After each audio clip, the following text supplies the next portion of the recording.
The March of the Lich King set is soon coming to Hearthstone, and with it comes an entirely new class, the Death Knight, introducing a unique rune system that is promising to offer tons of deck building options. One question has to be asked. Is Prince Renethal good in any of these Death Knight decks? That is the question that this video aims to answer, looking at what makes Renethal decks successful and which Death Knight rune combinations can potentially make use of him the best. If you enjoy this content, make sure to hit the like button and also subscribe to not miss out on any potential future videos on Hearthstone or other similar card games. But otherwise, let's just jump right into the first topic of what makes a Renethal deck worth playing.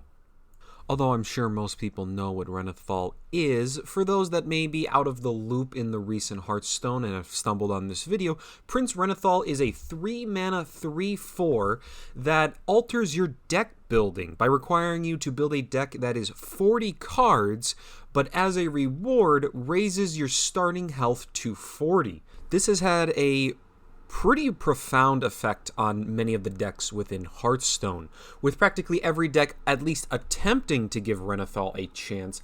It has turned out that Renethal overall works best in a proactive deck that is still okay with going into the late game with high impact cards.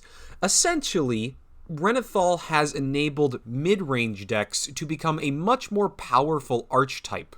Of course, the Renethal decks between classes does vary somewhat, but if we take an example such as the Paladin Renethal lists, they are extremely dense in minions, made up almost entirely of it, save for a handful of spells that are able to act as board clears or potentially adding important consistency, the most notable one probably being Order in the Court.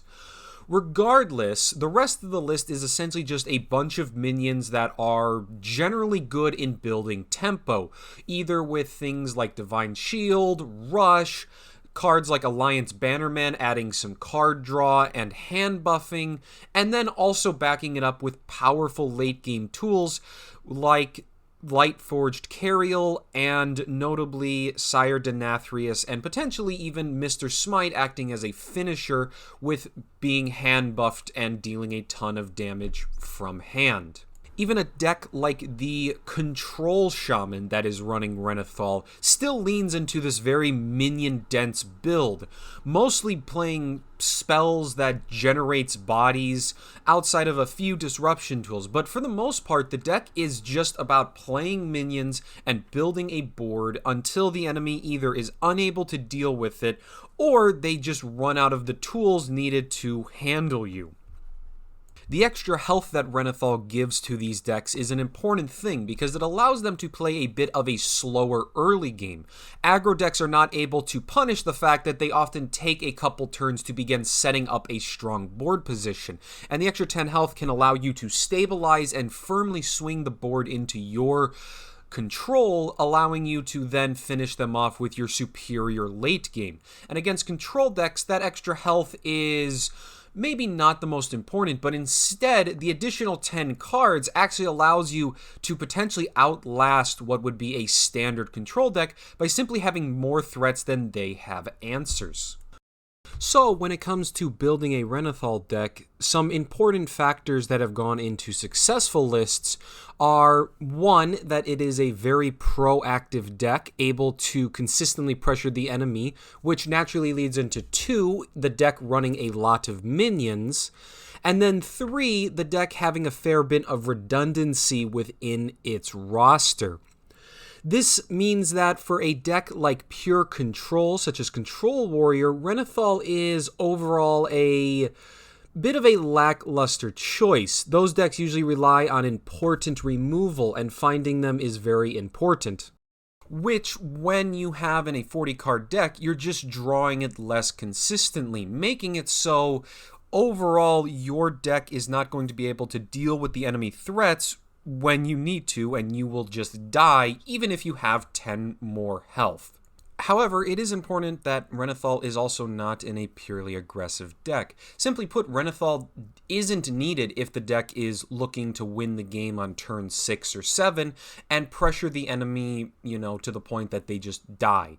So a deck that is playing Renethal needs to have some sort of late game power bombs that they can play out in order to keep their momentum going, and they can't be trying to finish the game too quickly because Renethal is just redundant in such a deck. So jumping directly into our first deck, let's talk about a triple blood deck.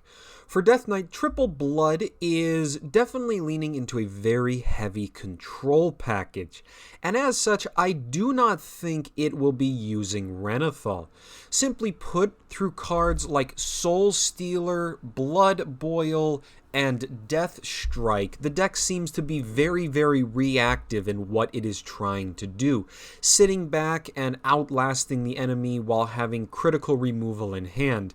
This is not a deck that Renethal is really going to fit into. Of course, there is the funny idea of using Renethal and Vampiric Bloods to get 60 or more maximum health. However, I think that is going to be a meme and will just simply not work out.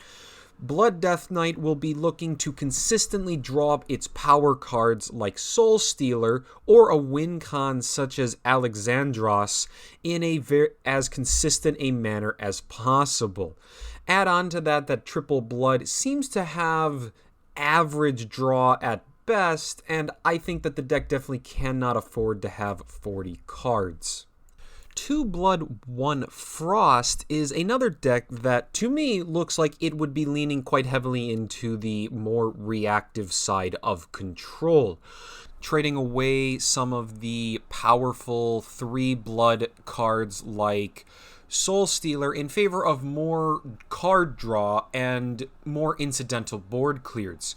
Things like Remorseless Winter, card draw thanks to things like Defrost, and just overall solid cards like Thessarian. It's a deck that I personally have doubts would even be very strong because it seems like the deck is just not going to have a way to finish. But it's another deck that I think probably would not be interested in Renethal. The deck is still very reactive in how it's trying to build itself, and I expect that as such you want to keep your deck to just 30 cards to consistently be drawing those important removal and reactive tools when you need them. The final blood deck is 2 Blood, 1 Unholy, made up of a very different style of deck. This one seems like it could maybe lean into a hand buffing style effect, with cards like Blood Tap, Dark Fallen Neophyte, and then some unholy cards like the Nerubian Swarm Guard. The deck seems to be leaning more into a minion-heavy style, and this does seem like a deck that could possibly consider Renethal in it. Having a lot of minions feeds very naturally into hand buffing. We've seen it in stuff like Paladin, who is able to, with Alliance Bannerman, buff up their handful of minions and maximize the value of such effects. Of course, the power level of such a deck is a bit in question, as the hand buffing seems to maybe be lacking 1 or 2 pieces. But if any of the blood decks were to consider Renethal, I think 2 Blood and 1 Unholy would honestly be the best fit. So overall, I think that Blood is in general not going to make much use of Prince Renethal due to the fact that it is just very reactive. It's very much a traditional control deck, and so far we have not seen Prince Renethal work in such lists. Only through the hand buff archetype might a blood leaning deck actually make use of Renethal, but otherwise I believe it will be better to just stick to 30 cards and have as much consistency as possible in finding your removal and your game enders. Next up, we're going to talk about Triple Frost. A full Frost deck has seemingly a very clear strategy of how it's going to win the game. Essentially just burning the enemy to death with their various spells and then freezing or otherwise slowing the enemy down so they have the time to do so. The 3 Frost Rune cards generally support this strategy. Lady Death Whispers able to duplicate your hand, making it very powerful and giving you a ton of burn. Cards like Frostworm's Fury pretty much do everything you want, dealing damage to the enemy's face, freezing their board to keep you alive, while also summoning a 5/5 that can potentially hit face the next turn. It's a very powerful card, and pretty much every other Frost card is either going to be drawing you cards or furthering the goal of burning the enemy's face. Now, a deck that is looking to burn the enemy down is an interesting one when it comes to Prince Renethal, because having that additional health would make up for the fact that it seems like Frost is generally going to be relatively passive in the early game. It's going to be not playing very many good minions, and it won't be contesting board as much as just trying to stop the enemy from killing them while they slowly get in chip damage. As such, it could be possible that the extra health from Renethal could be worthwhile to consider as long as you have enough redundancy in your various effects in order to keep yourself alive and consistently have the deck burn the enemy down. One card that is potentially really leaning into this is Marrow Manipulator, a very powerful 3-rune card if you can get the corpses for it. By having 40 cards, it becomes more reasonable to maybe run some of the slightly weaker cards like Rhyme Sculptor in order to get those corpses needed in order to empower Marrow Manipulator. So, it's hard to say exactly, but I would lean that Frost has a decent chance of maybe leaning into a Renethal list in order to give itself some more breathing room and some additional space in its deck to fill up its corpse requirements in order to empower the very, very powerful card of Marrow Manipulator. 2 Frost and 1 Blood is an interesting deck. Seemingly, the deck would want to pivot to be a little less focused on all-out burning, but instead incorporate that burn into a defensive package. With cards like Gnome Muncher, things such as Death Strike, and other 1 Blood Rune cards, there's a very solid defensive package that is sitting and is available for decks. And combined with 2 Frost Runes, it's possible that you could play a bit more of a controlling list. The downside is that some of your late-game power cards like Marrow Manipulator and Frostworm's Fury are no longer available. So is this defensive element strong enough? It's hard to say. However, I think that because you would be leaning more so into a control list with those defensive tools, this is a deck that, again, would not want to make use of Renethal. It is better to just fully focus on having good draw and consistently finding the best cards in your deck in order to give you the best chance of winning. We then move on to the 2 Frost, 1 Unholy. The addition of a single Unholy Rune drastically improves the ability to generate corpses, using a variety of the tools like Plague Strike, Blight, Fang, and potentially even stuff like Meat Grinder. However, the biggest problem that I see with a deck like this is just, even though you're generating more corpses, what are those corpses really going into? The best options seem to be effects like Might of Menethil or something like Corpse Bride, and although that may have some worth, I don't think these are effects that are really making this deck super powerful, especially in the late game. And as such, it feels like this deck is going to still essentially be what a triple Frost Rune deck is, but with the addition of slightly better board presence and board contention. This generally should mean that there is still a lot of spells in the deck, and as said several times before, that means that Prince Renethal is overall just not a very good addition to this deck.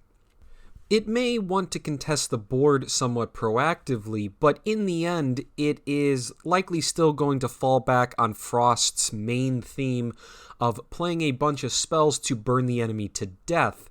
And without a good way to spend corpses, I think that it just makes Renethal not as appealing an option compared to trying to be consistent and trying to find important cards and burning people down as quickly as possible. Then we move on to the Unholy Decks, and these are honestly the easiest, I think, to judge. I think pretty much any deck that has 2 or more Unholy runes will become a Renethal deck. The reason being is that Renethal works extremely well with the idea of Unholy, which is generating a lot of bodies to make a lot of corpses. And Renethal is giving you additional cards in order to play for more corpses.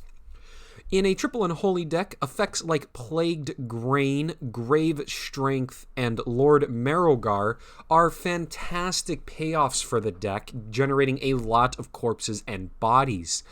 They combine very well with creating an endless flood of boards that the enemy will not be able to deal with, and this is a perfect fit for a Renethal-style deck, just simply creating board after board of threats and then having some tools to interact with the enemy or kill people through, like, just having a bloodlust kicking around.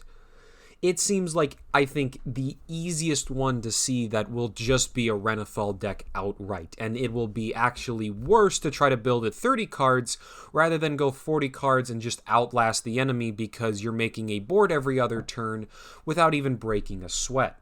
2 Unholy and 1 Blood seems like it will fit in pretty much the same category as the triple Unholy, but swapping out certain triple Unholy runes for stuff like Bone Guard Commander, Patchwork, and Soulbreaker, which adds a different flavor to the deck, arguably giving them some additional big board floods and potentially even allowing the deck to maybe play a slightly different way with some controlling elements or disruption. It does seem like a powerful option, but it will fit into, I think, the Renethal list all the same. You still also have cards like Necrotic Mortician and Stitch Giant that will be adding a lot of power and consistency to playing double Unholy. 2 Unholy and 1 Frost also looks like potentially a very well put together deck. Frost adds a potentially massive amount of card draw, allowing the deck to more consistently find the cards it needs. And I think that works well within a Renethal list as well. Frost normally struggles by not being able to generate significant amounts of boards, but double Unholy should have no problem, again, using cards like Tomb Guardians and Army of the Dead in order to pressure them. Meanwhile, on the Frost side, cards like Defrost and Acolyte of Death should be able to make those boards into insane card draw engines, allowing you to consistently find additional board floods and potentially just overwhelming the enemy by just essentially making a board no matter how many times it gets cleared. This is again a perfect recipe for a Renethal deck to work in. And then the 10th and final way to build Death Knight is taking one of each rune, or what I've seen the community end up calling this Rainbow Death Knight. This sort of Death Knight is an interesting one, as with only 1 rune cards, it's not going to be having as clear of a direction. However, it does have a generally solid roster of both minions and interactivity alongside good card draw. Things like Plague Strike is a very solid removal option. You get the powerful Blood late game, adding in stuff like Bone Guard Commander and Gnome Muncher and Patchwork. And then Frost is adding its consistent amount of draw through things like Defrost and Remorseless Winter. This is a deck that could potentially offer a fair bit of interactivity and could very well make use of a Renethal list. The only question is more so, will this deck do anything stronger than going into a multi-rune deck? And that is something that remains to be seen. But as a Renethal deck, I could see this working. You play it as a mid-range style deck with Blood adding the top end, Frost adding the card draw, and Unholy adding the bodies to flood the board with. It could be a powerful combination and be a very well-balanced Renethal deck. So, in order to do a quick recap, I think overall, Blood will mostly skip out on Renethal, preferring to find its important board clears and removal as consistently as possible. Frost is a bit up in the air, with the concept that running 40 cards with a Renethal deck gives you more health to race the enemy with, and also might allow you to run more cards to produce corpses, which could be very important for certain things like Triple Frost. However, the deck is also generally not building much of an impressive board and is instead trying to burn the enemy down, which may make it lean more aggressively into a burn killer that wins the game as fast as possible rather than trying to slowly grind people down through attrition. And then Unholy is the easiest one to say. It will absolutely be a Renethal godsend for the class. Being able to consistently flood the board, it should be able to generate endless amounts of corpses and boards that will allow it to just grind people out and run them out of removal and answers, which is exactly what Renethal does in other classes. And with that, I hope you found this video interesting. This is my take on what Death Knight is going to do with Prince Renethal. We'll see shortly when the expansion comes out and the new class arrives whether or not these predictions are correct. But anyway, if you again enjoyed this video, make sure to like and subscribe. It helps the channel out and I'll continue doing content like this. Also, let me know down in the comments below, do you think I'm right about these Renethal lists, or do you think something like Triple Blood will actually make use of Prince Renethal? I'm curious to see what others say. Otherwise, thank you so much for watching all the way through, and I hope you have a good day.